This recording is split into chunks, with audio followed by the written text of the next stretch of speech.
Often talk about the importance of connection, of belonging, of finding our tribe. And while those things are undeniably essential, today we're going to talk about another experience, one that's often stigmatized and misunderstood, the experience of being alone. Because here's the truth, we've all been there. We've all felt the sting of loneliness, the ache of isolation. Maybe it's after a breakup, a move, a loss. Maybe it's a feeling that's been with us for as long as we can remember. And in those moments, it's easy to believe that something is wrong with us, that we're not enough, that we're unworthy of love and connection. But what if I told you that being alone doesn't have to equal loneliness?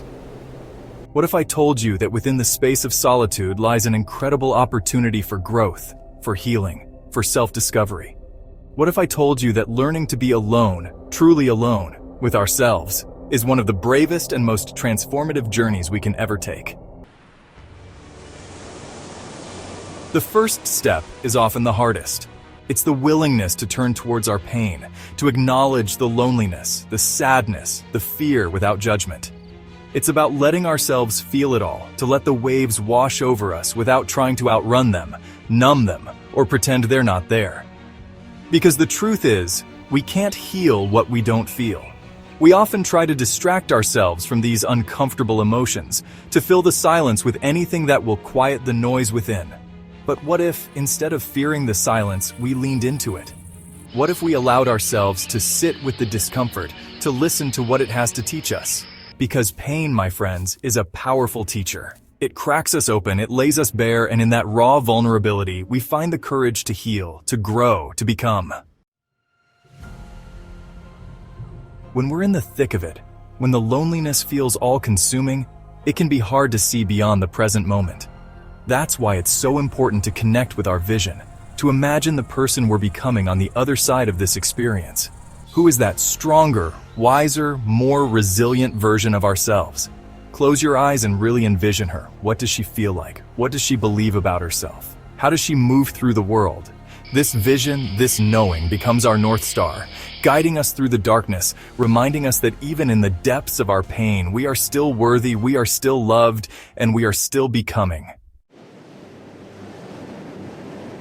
There's a beautiful concept that speaks to the power of solitude as a divine opportunity. It suggests that sometimes we are separated not by choice but by design. That maybe, just maybe, there's a bigger plan unfolding, one that requires us to walk this path alone for a little while. And it's in these moments, when we surrender to the divine timing of our lives, that we open ourselves to the greatest growth. We begin to understand that solitude is not a punishment, but a gift. It's a chance to connect with our deepest selves, to hear the whispers of our soul, to remember who we are at our core. Even when we feel most alone, we are never truly alone. We are always held by something bigger than ourselves, a force that loves us unconditionally, a presence that guides us every step of the way. Whether you call it God, the universe, spirit, or simply a deep sense of knowing, tap into that connection. Spend time in prayer, in meditation, in nature. Listen to the whispers of your heart. Feel the warmth of the sun on your skin, the coolness of the breeze in your hair. These are all reminders that we are connected to something vast and magnificent, and that connection is always available to us, no matter how alone we may feel.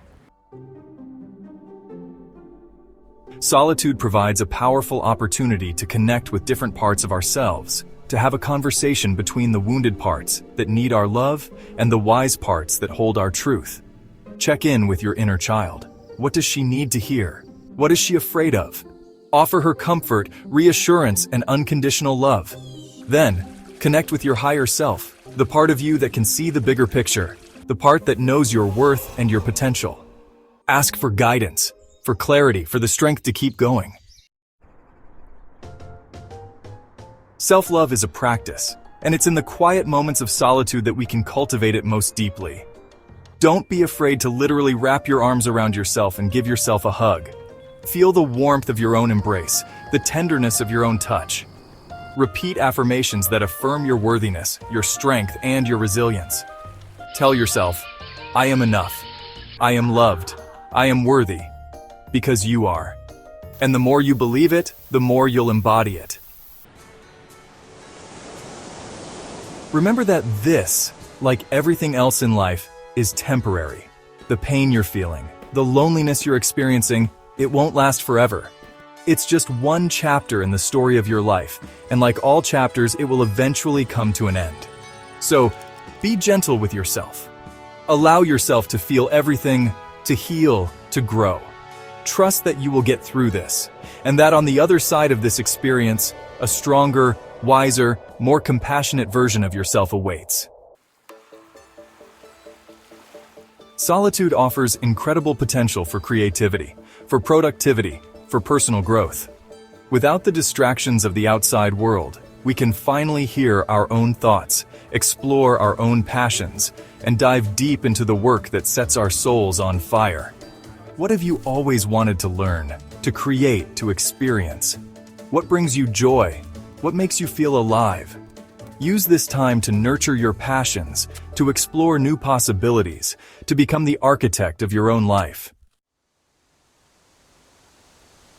The ultimate goal is to create a life that feels full and meaningful, not despite our solitude, but because of it. A life where we find joy in our own company, peace in the quiet moments, and a deep sense of fulfillment from within. Cultivate gratitude for the small things, practice mindfulness in your everyday life, and prioritize self-care as an act of radical self-love. Remember that true happiness, true fulfillment, comes not from external validation, but from the inside out. As we close, I want to leave you with this. The journey to self-discovery, the path of embracing our aloneness, is not always easy. It takes courage. It takes vulnerability, and it takes a willingness to confront the parts of ourselves we've been avoiding. But within that journey, within that sacred space of solitude, lies the potential for profound transformation. It's where we discover our strength, our resilience, our capacity for love, and most importantly, our capacity to belong to ourselves. So embrace the quiet moments, lean into the discomfort, and trust that within the depths of your own being, you will find everything you need to live a life filled with meaning, purpose, and joy.